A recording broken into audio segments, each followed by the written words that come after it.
Hello, Rich. All right. I am Stephen Henderson. I'm a journalist here in Detroit who wears many, many hats around town. I'm the host of Detroit Today on WDET. I'm the founding editor of Bridge Detroit, and importantly, I am the host of American Black Journal at Detroit Public Television. I want to welcome everyone who is not from here to Detroit. It is really great to see you here. You're also here at a great time when the weather is cooperating in Detroit. If you'd come just a month later, it might have been very different. I want to welcome all of you to kick off the Solutions Journalism Collaborative Summit. In a minute, we are going to hear from Solutions Journalism's co-founder, David Bornstein. Also, remember that during this whole exercise, you can participate online at Twitter. You can hashtag collaborative sojo. Did I get that right? See, I did. Hashtag, that's right. Hashtag collaborative sojo. Tomorrow morning at 9 a.m., we're going to hear from Amy Goyer, who is an author, a speaker, and AARP's consultant on family and caregiving.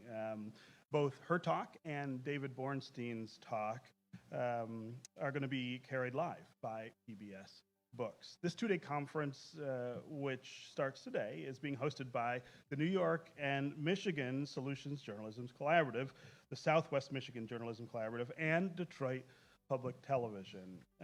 It brings together journalists and community members to discuss and learn more about the principles of solutions journalism and how we all make our work matter so much more.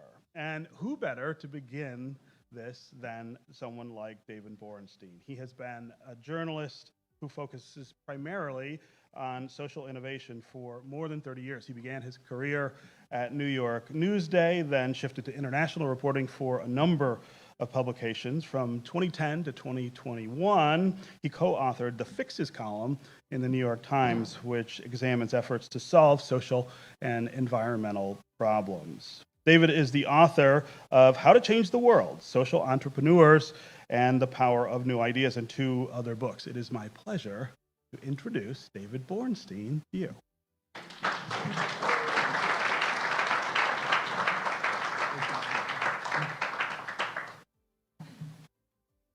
Thank you, Stephen. It's a pleasure to be here, and I want to thank Rich Homburg and Detroit Public Television and the New York and Michigan Solutions Journalism Collaborative and the Southwest Michigan Journalism Collaborative for hosting this and coming together to join forces. And I want to acknowledge my wonderful colleagues in the room, Karen Magnuson, Amy Maestas, and Liza Gross, for their great leadership. I'm really excited to be here because I think the work that we're discussing and celebrating today is one of the most creative and important innovations in journalism happening pretty much anywhere around the world. And I'm especially excited to be in Detroit, which is the most important city in America. I understand. So, no, but a city that we really truly need to understand the future, especially of urban America. I also have a personal connection to the issue of caregiving. My mother passed away 11 years ago today, and she had Alzheimer's for many years, and my father cared for her, and it took a real toll on him. And it actually was, I grew up in Montreal, and I used to call my dad late at night. I live in New York around 11 or 11:30 just to check in on him, and he would go to sleep watching the news. And one night I called him, and he said, I said, "Hey, Dad, how you feeling?" And he said, "Dave, I'm convinced that human beings are worse than animals." And I said, "Are you watching CNN, Dad?"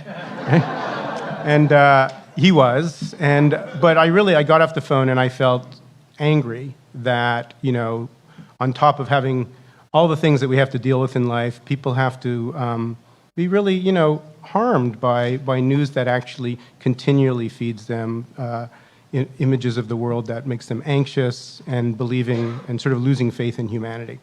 So that was really kind of the SJN origin story. As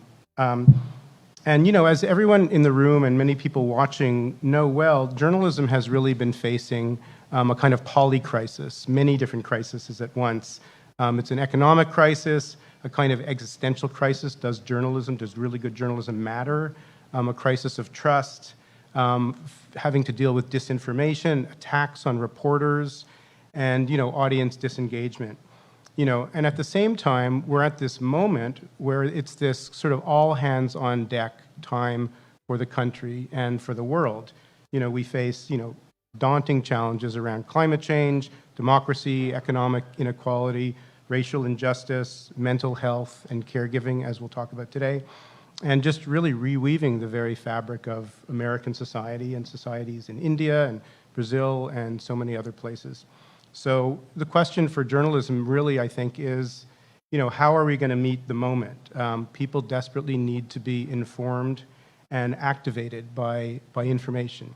If we're going to meet our challenges, we both need to understand what we're facing and also what we can do about it. What are our best available options? And this is an issue that affects, all nations everywhere. Journalists are working harder than ever. They're working faster than ever, and we are not getting very much love for our work, and that's a true thing. At the same time, we have fewer resources to help the public make sense of a world that's more complex, interdependent, and uncertain than ever.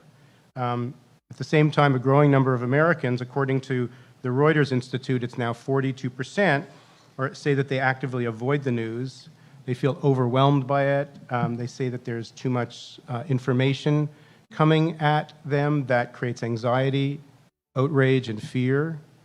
When I speak to some of my friends who work in television news, one of them said recently that our business model is to monetize outrage and fear, which, and people say the news makes them feel disheartened and powerless. And they don't know, this is what the Reuters Institute reported, that they can trust it. And even, the journalists today that I speak to are finding it hard to, stay really deeply connected to the news on a regular basis.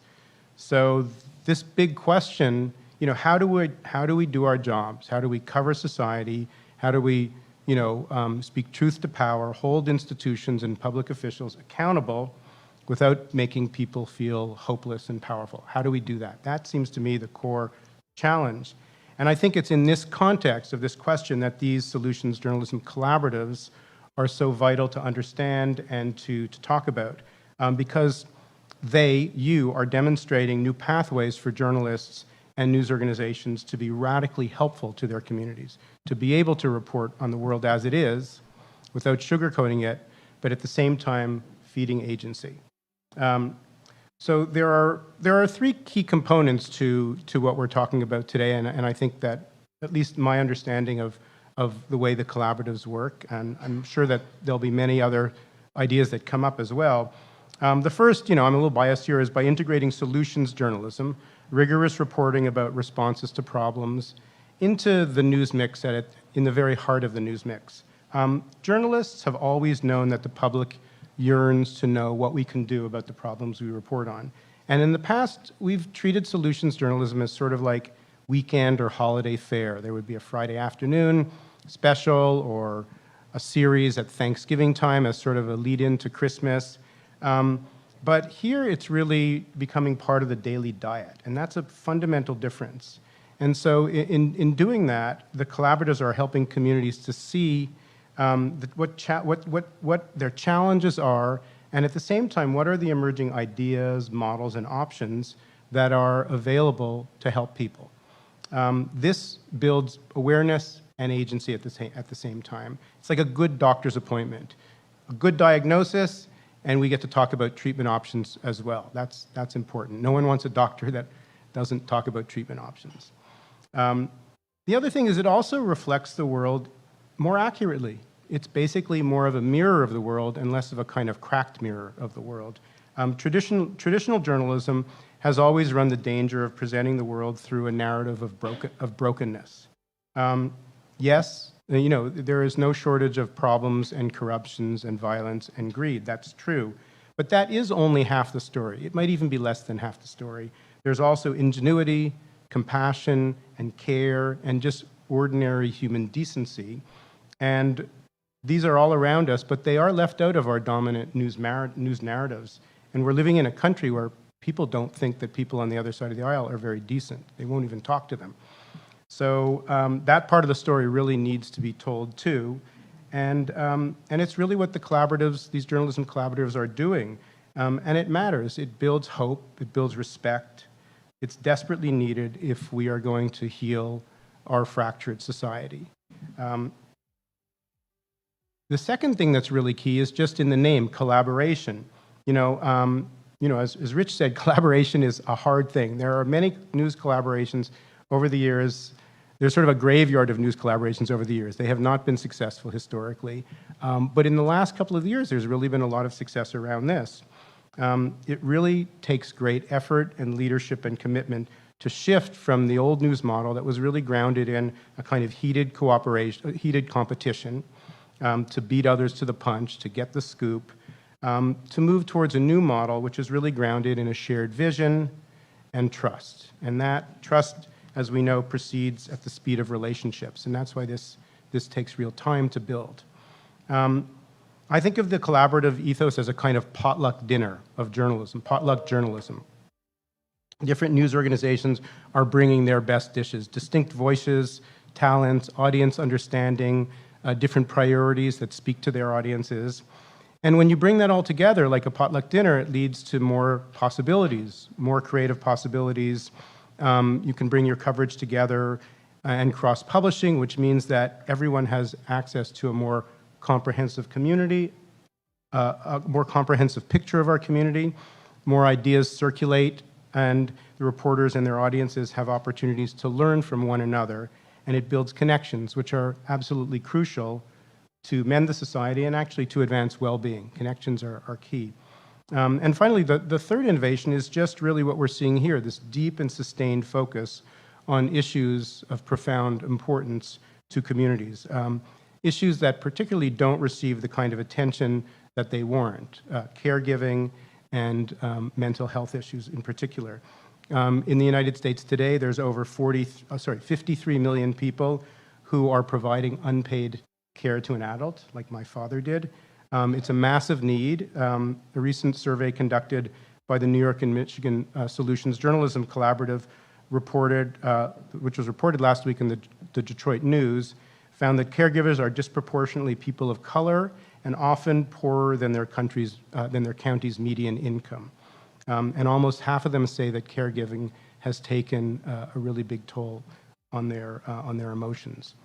So the sustained broad-based reporting by the collaboratives has a particular power to elevate these issues, to set agendas across broad areas, whole regions or areas of states, and in particular to connect those issues to circulate ideas and resources which are helpful so that people can cross-pollinate good ideas from one another. This is not just a way for journalism to have real-world impact and to help people, but it's also a way to build, or in some cases rebuild, trust with audiences. Because in our heart of hearts, although journalists think you should trust me because I get my facts right, it's really in people's heart of hearts, people tend to trust institutions or others if they believe that those institutions have their backs. You know, someone once said to me, I don't care what you know until I know that you care. And I think that really sums up some of the challenges that journalism is facing today. We need to show people that we care. We're not just reporting on, like we're not just a beeping smoke alarm that people want to take the battery out of because it won't stop.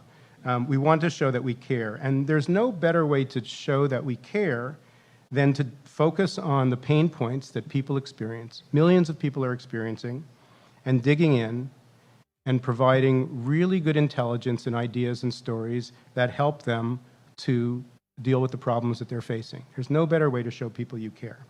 And that's why I think at the deepest level, this journalism is so vital today, because I think it's at the core of what's needed to heal the heart of America, so to speak. I'm going to end just with a reflection about our work at the Solutions Journalism Network.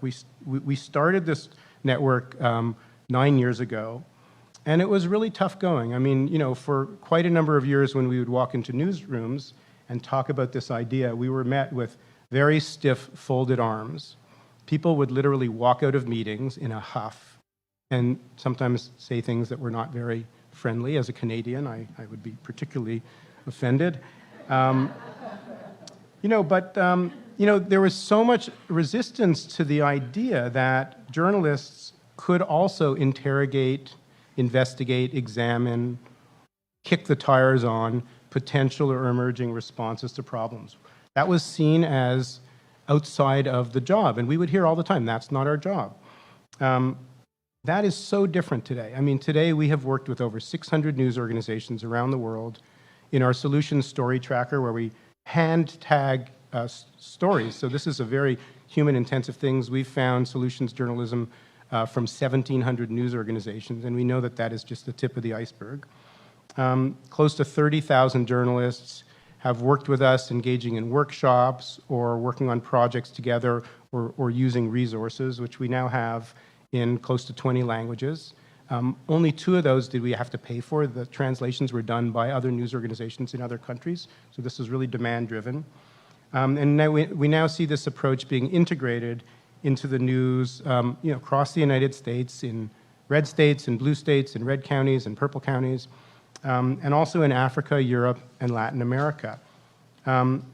It is really still hard to change old habits and behaviors, especially at a time where people are constantly pressured to do more with less.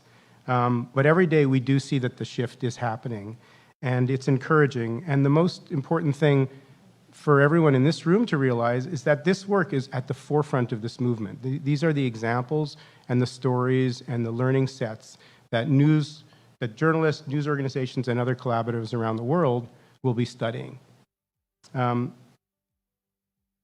No one has to, recount the challenges we're facing as a country today. It really is a moment of urgency where we need to draw out the best in all of us, the better angels of our nature, and to marshal energy and creativity from all corners to be able to sort of meet this moment and bring people back from what may be despair or disengagement. So I feel really honored to be working alongside colleagues who are doing just that every day, using the power of journalism with deep rigor and care to support people in their communities and to help them find hope, agency, and dignity. Thank you.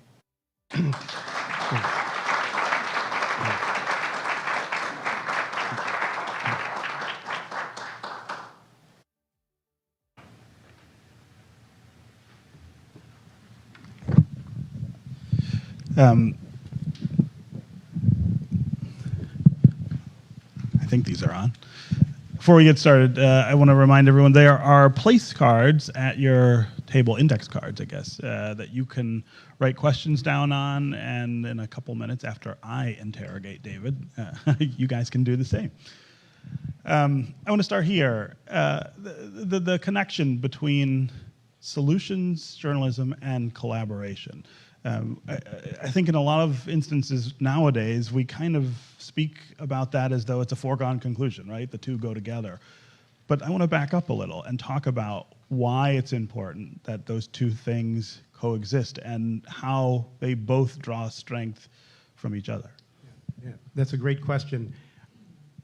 I think one of the problems that previous generations of collaborations, of news collaborations had, is that, if you have 15 news organizations who are all agreeing to cover an issue, let's say the issue is economic justice, like Resolve Philadelphia is doing, you end up having 15 news organizations regularly putting out stories looking at the problem of economic justice. And the fact is, you can't read 100 stories about inequality and poverty and unfairness over and over again. I mean, after you get to 3, you're like, I'm watching Netflix now. Because, but the difference when you have solutions journalism integrated into the mix, you end up getting lots of stories that are kind of like an idea menu, where you can look at, this is what is working for, in the reentry part of our focus. This is what's working for this particular community, for this particular demographics.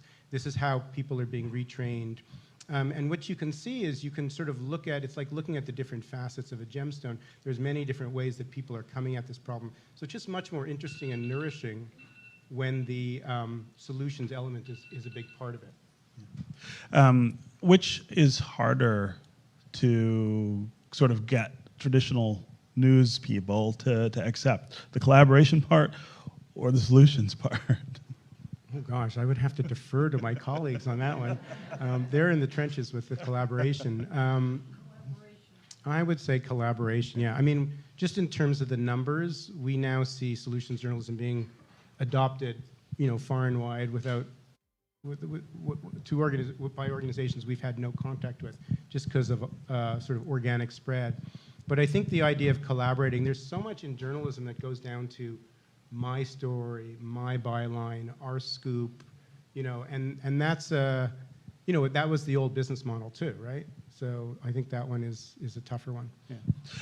The other thing that's really interesting about this approach, I think, is the idea of sustained attention over a very long period of time, which is also somewhat antithetical to the news cycle, right? So much of what we do is dictated by what happens every day, and the idea that you would define one issue, one narrative as being important all the time is just not the way we think about things. I mean, there's a hurdle there, I guess, when you're talking with journalists. Yeah, I would totally agree. The idea, it is called the news, right? It's things that are emerging. One of the things that just to try to come at that from an angle, is one of the things that we've seen over the years as we've worked with news organizations who have actually done audience surveys. So when they go to the audience and they say, what would you like from our journalism? Typically, and this is, I mean, most of the time, people say, we want more journalism that helps us understand how to do better or solve our problems, our local problems and challenges. And these are the core issues, and they'll have a list of 5 or 8 issues or something that come up consistently. To which the news organizations often will say, we don't have time to do that. We're doing other things that are more important to us. And it's this really interesting, what do you have to give up, that the audience sometimes experiences as low value coverage in order to do higher value coverage. The fact is, to get a handle on caregiving and mental health issues, which are so complex, you can't do it in 1 story or 5 stories. There are so many dimensions to it, and there are so many different ways people are coming at, different ways people are experiencing the problems, and different ways people are trying to come at them. And so to really come in with a comprehensive view, you do that. The other thing about these stories, especially the solution stories, is that they tend to be more evergreenish. Mm-hmm. You can come back to a story 2 years later and say that is still a model that we could look at. And so the sort of perishability of the story is not nearly as big a factor with solutions journalism. It also occurs to me that you're talking about building two kinds of relationships differently. One is the relationships among journalists themselves. The other is the relationship between journalists and their readers, their audience, their readers or their viewers. Can you draw a more direct connection between solutions journalism and collaborative journalism and that relationship with the people that we are supposed to be surveying? Well, I think it's really the connection comes through, in particular, once you are identifying problems and then identifying resources, like the resource guides that are available for caregivers. Then the question is, who do we need to make sure gets these resources? Who are they relevant to? How do we make sure that they actually are meeting people where they are, where those things have to come out of conversations? And in some ways, the thing that I think is so, you need pressure to drive a certain outcome. And the pressure to drive really good collaborative solutions journalism is we need to be in relationship with our audience. We can't just be imagining what their problems are or imagining the different responses that are meaningful to them. And so I think in a way that that pressure is not as deeply felt by the traditional, I'm going to cover what the mayor said, breaking news, or I'm going to cover an issue that, a flashpoint issue that emerged. But I think the pressure to be in relationship is deeper in this construct. Yeah. So let's talk specifically about something like caregiving, one of the subjects that this collaborative is really focused on. talk about the ways in which, when we think about this problem in an abstract way, right? We know that there are lots of people who need care. There are lots of people who are giving care without support. You start there, but then of course, journalism kind of always has its own life and narrative and takes us to many different things that maybe we didn't think about. Can you talk about some of the ways, some of the surprises, I guess, that have come out of the work, the look at caregiving, the things that you have gotten to that maybe we hadn't anticipated from the jump? Well, I would say, and once again, I would love to have this question in the conversation by the journalists who've really done the shop floor level reporting, because I've been reading it from a distance. But there are definitely, one of the things that we see is there are definitely patterns in how problems get solved. And one of the biggest pattern that we see with caregiving is how important and helpful it is to support the caregivers. Mm-hmm. You know, and I saw that in my family's life, and we see this over and over. What are skillful supports for caregivers? So some of them is in ways of handling a particular health issue or a particular mental health issue that's more skillful, because people don't necessarily know to do it. And there's models for really helping caregivers just be quasi-professionals in the way that they're doing the care, that they can actually have skills that typically only professionals have. So really creating a kind of amateur, pro-am kind of conversation there. You know, and I think the other one is just making sure that caregivers understand self-care and understand what really works for them to be able to, stay whole for this long-distance journey. Yeah. So those are just a few patterns, but I think what we see, like in our solution story tracker, which has now close to 14,000 stories, is that when you start pulling back and looking at 100, 200, 300, 400 stories, all focused on a similar issue area, you can see that there are these strategic principles that account for success. We call them success factors, and we try to tag them as such.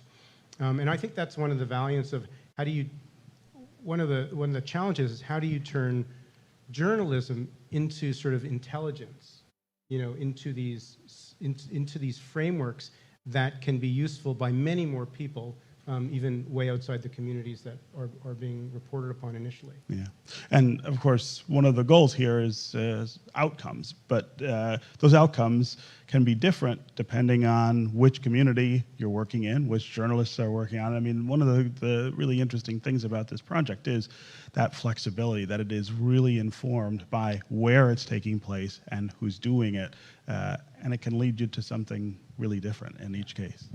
Yeah, totally. And the fact that you have news organizations that are dealing with completely different segments of the audience, very different demographics, different, the way that they relate to caregiving, the way that they relate to society, the resources that they have, the people who feel more embedded in a family structure, people who feel more prioritizing their independence. These are cultural things. The ability to be able to report on people who come at this emotionally, culturally from very different, and demographically from very different places is absolutely essential to understanding the whole of it. Yeah. So I spent most of my career, in fact, in opinion writing. We always said that we were solutions makers, right? We wrote columns and editorials that made people do things, told people, here's how you fix this. This is really different from that.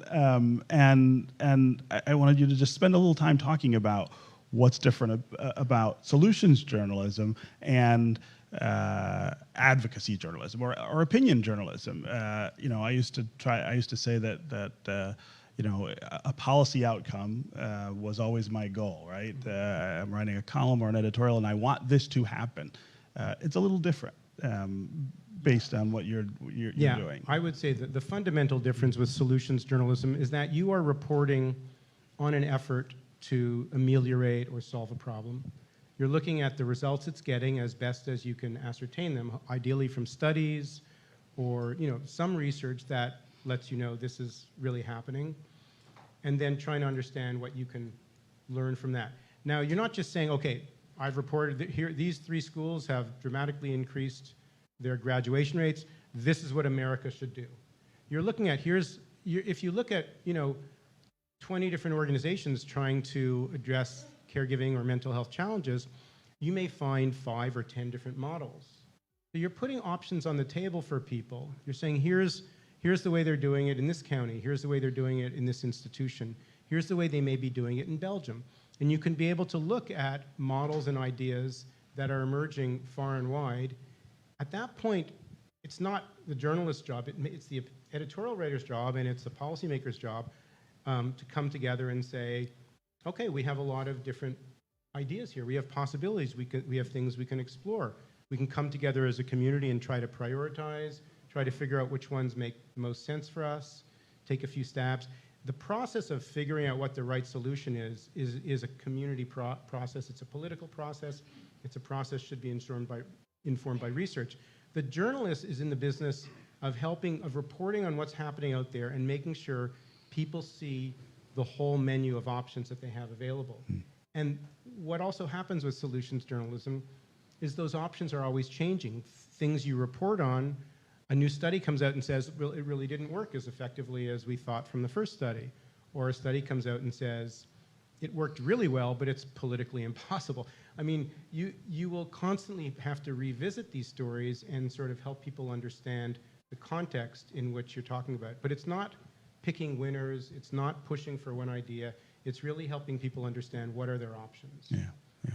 Again, the index cards on your table are for questions. Do we already have some? Okay, well, I will take those. Maybe that will reduce more. Yeah. Again, if you have questions, write them down and hand them up. Before we get to these, though, it also occurs to me that the process here now is, and has been since you started this, going to newsrooms and trying to influence their collaboration with other newsrooms or inside the newsroom in a different way. But it seems to me that there's also potential for a new organizing principle here around journalism. In other words, building newsrooms around the idea of collaboration and solutions. And when you started this, that wasn't something that most people were doing, but we are seeing a lot more people think that way now. Yeah, I think it's, once that wall breaks down and people see themselves as part of an ecosystem, I think you're 100% right. That's when the creativity really starts to bloom. Yeah. So first question from the audience. How have you been able to measure impact on viewers, news consumers of the solutions journalism approach? Is it too soon to know? Is trust improving?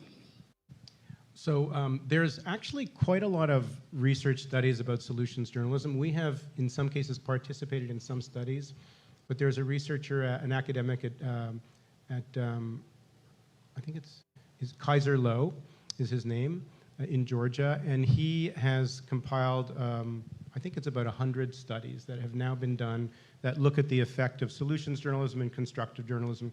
And there's all sorts of different ways to look at it. There's audience surveys, there's A/B testing where you try to give people two versions of what looks like a very similar story, but one has a higher level of solution reporting into it, so that the difference is that.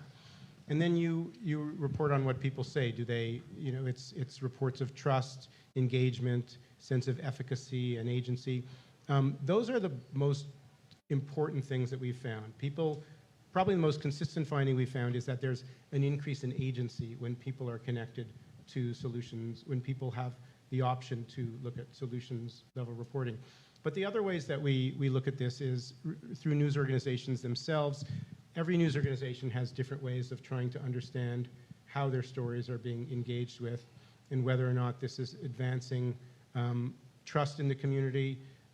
Some of our partners have actually linked revenue generation specifically to solutions journalism, where they've been able to raise revenues from local sources, whether it's sponsorship or some cases from community foundations or just asking the public around that. So that's another impact. But it really, the research, the University of Texas at Austin, the Engaging News Project did some research that also looked, this was early on in solutions journalism, at some of these questions as well. Consistently, the findings are that people have a preference for journalism that helps them understand what they can do about a problem, which is sort of kind of obvious. People want to have a sense of control about something that they're worried about. But the trust thing is the thing that I think more research is required on, because that's a deeper question.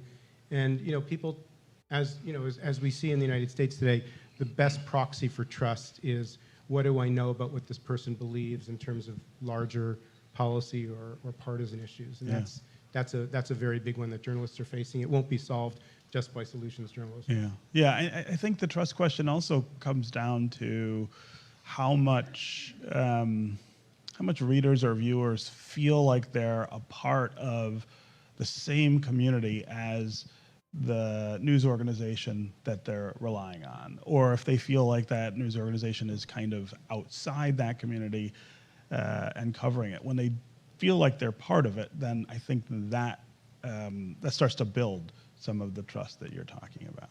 Yeah, definitely. Just to that point, our first project was with the Seattle Times Education Lab, which was initially supposed to be a one-year project. It's now going into its 9th year. And it was, the constituencies originally for that were people in public education. Did they read Education Lab? And that was something that the Times was really interested in. And, over the years, they found a lot more engagement. They found higher click rates on the education stories that had solutions in them. They actually had 3 times the response rates on some of the social media for the solutions journalism stories.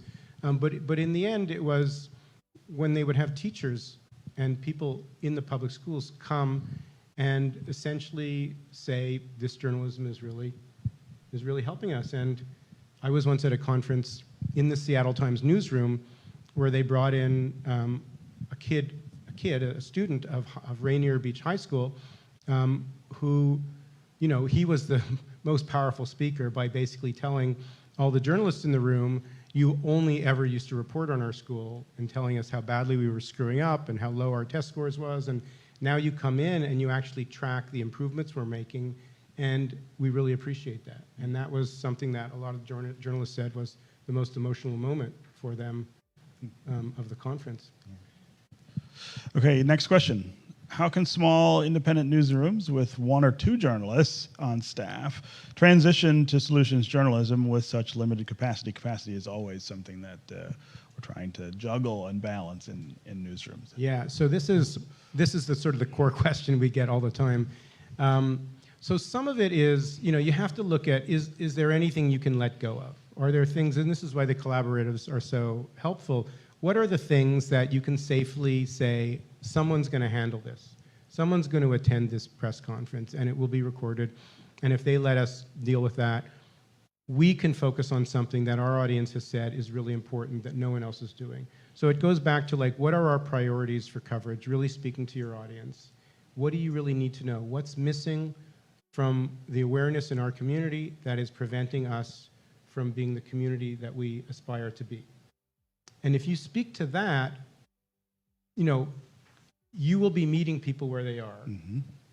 And the question is really looking hard at these old turn the crank kind of behavior patterns about whether you really need to be doing all of those things that you're doing. What can you let go of safely? Because either it's not as valuable as what you would be doing instead, or someone else is handling it and you trust them. Yeah. Well, and that gets to this organizing principle that I was talking about before, that maybe the goal is to reorganize newsrooms or the idea of newsrooms around these kind of principles, rather than we've got to be at every meeting or we've got to be at every press conference. Yes, that's right. And that porousness that you're talking about is, I think there's a lot of opportunity there if people think that way. It's a mental shift that has to happen. Yeah. Next question is, we are in an attention economy. How does solutions journalism get the attention of distracted, disengaged news audiences and news outlets? Yeah, so it is true that people are more likely to click on things that make them angry and sort of fill them with outrage than the headline that seems to be a sort of a good news headline. So we're really pretty, clear on the idea that solutions journalism should never be thought of as, quote, good news. What people really love and prioritize is information that helps them to feel more powerful and more in control. Power is really a very attractive thing to people. And also people love solving problems. We all love puzzles, whether it's Wordle or Sudoku or something, or watching, Law and Order or something like that. We love these kind of how-done-it narratives. So you can really tell solutions journalism stories by driving the narrative through curiosity, like how did this community actually do better with low resources against this hard challenge? How did this family or this agency manage to provide real help to people when other things weren't effective? So if you begin with the question and you kind of get people with curiosity, you can begin to sort of battle against the outrage draw, because there's an evolutionary gravity to those clicks. So it's, once again, it's moving it away from the good news frame, from the this will make you feel better frame, to this is information that will improve your life frame, and this is stuff that you're really going to think that, like, how did they do that? You're going to be engaged through that how-done-it kind. We call them how-done-its, like that sort of how-done-it narrative. And by the way, the detective story is the most popular narrative form in the world, everywhere. Every country has detective stories. And so, like, it's a narrative form, drive the narrative by curiosity, that I think journalism could use a lot more effectively to get attention. Yeah.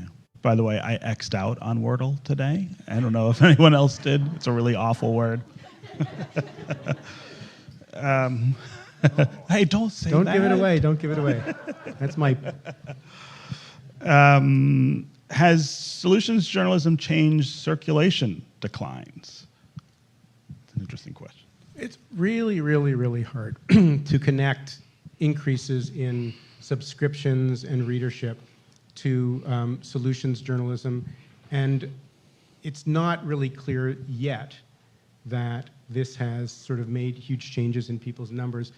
The main thing is that there are very few news organizations still that do solutions journalism on a deeply consistent basis. It's still kind of like meditating twice a week kind of thing. Like, it's good for you, but you're really not going to get the benefits. And so I think that the real challenge for really demonstrating the economic potential of solutions journalism is, and we're seeing this more and more, news organizations really have to signpost it. You have to say, look, we're changing, like Southwest Airlines, we're going to talk to you differently. We're changing the product. You've asked for this. We're going to be doing this. We need your support. We need your financial support as well as your engagement. And this is why we're doing it. And really to speak directly to audiences, to bring them back. Because most people, when you speak to them, they don't even realize that they've read something different until it's told to them. And if it's not done on a consistent basis, if it's not signposted properly, it sort of, they absorb it, but they don't really realize that this is something's changing. That's an invitation for them to re-engage with that news organization. Yeah. I also wonder whether circulation or clicks or whatever measure you're using, if you're a news organization, is the right measure for something like this. So if you have 100,000 people clicking on a detective story, for instance, and clicking through it and just going on to something else, is that necessarily more valuable than maybe 20,000 people who are coming back over and over again, really engaging with that news organization and with each other about a subject? I mean, there's a philosophical question there, I guess. Yeah, absolutely. I think you're 100% right. I mean, really understanding how journalism helps, how it works, how it engages people and creates a focal point for a conversation, especially if it creates a focal point for a conversation that moves away from, how did we get here and who's to blame, to, okay, these are our options. How are we going to discuss what they are and how are we going to make sense of them and what are our next steps? So that's, I think, the biggest value, is moving people away from, now just going back to the clicks. We have seen, like in the ADB, for example, in the A/B testing and in the stuff that the Seattle Times did many years ago, they found that the solution stories in Education Lab did get more clicks and did draw more people to them. But when I spoke to, you speak to the editors and you say, is this helping the bottom line? They were like, solutions journalism does not compare with the Seattle Seahawks. I'm sorry. We're in a completely different ballgame when it comes to what really drives, revenues in this newsroom. Now, having said that, the Seattle Times now has a few dozen, I think it's close to 30 positions in the newsroom that are funded by new projects that grew out of Education Lab. Solutions-oriented series focused on traffic and transportation, on homelessness and other things. So there are opportunities that are suggested from what they've been done with the model. We have time for one more question, is that right? All right. How might a collaborative extend the shelf life of its journalist findings? Asking because online relegates... Sorry, I'm not able to read the handwriting here. That's okay, mine is awful as well. Asking because online text, something to relegate content quickly to obscurity, tends to relegate content quickly to obscurity. Did you get that? So the question is... how might a collaborative extend the shelf life of its journalist shelf life? Well, this gets back to the kind of evergreen nature of the stories. The problems are not going away, but consistently you are finding other places or other parts of your own community that still haven't gotten, a good idea. There actually was research from the Institute of Medicine many years ago that said, even in medicine, it takes 17 years for research from randomized controlled trials to reach 50% of practice. That's how long change takes when you have better ideas and better methods. It's not like people just do them tomorrow. So you have these nuggets of knowledge with teachable lessons, not only at the story level, but at the aggregate level of the patterns across stories. Putting that knowledge out into the world and trying to find places where it's useful, whether it's county health commissioners or other communities where this problem was just reported.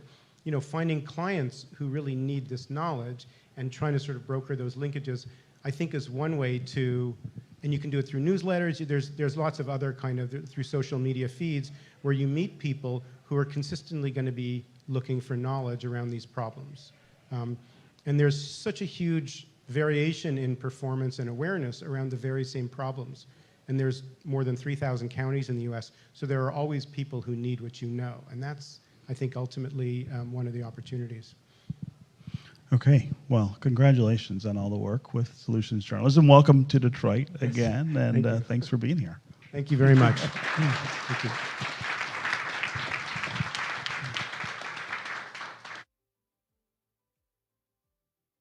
Wow.